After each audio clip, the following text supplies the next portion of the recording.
Connaissez-vous la différence entre Iron Man et moi?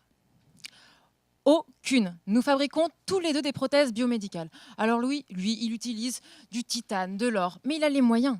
Budget hollywoodien. D'autres se servent de moyens plus modestes, alliage titane, chrome cobalt ou encore des céramiques. Mais au final, tout ça, ça a une durée de vie limitée dans le temps. Après 20 ans, il faudra forcément réopérer les patients qui seront 20 ans plus âgés et évidemment, le risque lors de l'opération est beaucoup plus important. C'est pourquoi il est crucial de trouver de nouveaux matériaux plus résistants dans le temps. Et c'est là que j'interviens, c'est le but de ma thèse. Alors nous avons déjà en ligne de mire un petit nouveau qu'on appelle le verre métallique. Il allie la résistance du métal dans une structure de verre. Je m'explique. Imaginez deux royaumes dans le monde merveilleux des matériaux. Le premier, le royaume du métal. L'ordre et la discipline gouvernent. Chaque atome a une place bien définie dans le système. Tandis que dans le second, le royaume du verre, alors là, c'est l'anarchie totale. Les atomes se placent où bon leur semble dans le système. Nous allons donc prendre des atomes métalliques que nous allons insérer dans une structure désordonnée, comme celle du verre. Alors pourquoi rechercher le désordre? Il n'y a pas si longtemps, on me faisait encore ranger ma chambre, et maintenant, en thèse, je recherche le désordre. Eh bien, prenez le monde du métal.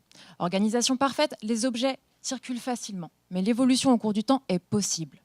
Alors que dans le monde du verre, avec ce désordre impressionnant, comme un embouteillage où rien ne circule, ou mieux, une grosse mêlée de rugby où la cohésion est totale, l'évolution au cours du temps est ralentie et l'usure aussi. Comme quoi, le désordre a quelques avantages. Mais comment l'obtient-on, ce désordre? Eh bien, prenez un paquet de spaghettis. On assimilera les spaghettis à des atomes. Dans leur paquet, à l'état solide, ils sont bien ordonnés, bien alignés. Lorsqu'on va chauffer notre système en le passant à l'état liquide, comme si vous plongiez vos spaghettis dans l'eau bouillante, des enchevêtrements vont naître. Le désordre va se créer.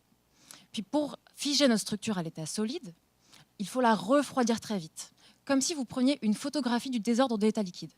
Pour ça, vous pouvez par exemple la mettre au congélateur. Alors oui, vous obtiendrez un glaçon absolument immonde aux spaghettis, mais surtout une structure solide désordonnée. Je fais la même chose avec mes matériaux. Je chauffe mon système à l'état liquide et je le refroidis extrêmement vite de manière à figer ma structure désordonnée. Alors en pratique, je ne peux utiliser que des atomes compatibles avec le corps humain, comme ceux que vous connaissiez, calcium, magnésium. Un petit peu comme si vous aviez cet ami végétarien qui venait manger à la maison et qui vous contraint à n'utiliser qu'une petite partie du contenu du supermarché. Je ne peux me servir que d'une dizaine ou une douzaine d'éléments maximum. Alors pour résumer, il vous faut trouver les bons spaghettis, les bonnes proportions, la bonne recette, et puis tester. Et peut-être que d'ici quelques années, nous pourrons voir des verres métalliques au menu des prothèses de demain. Merci.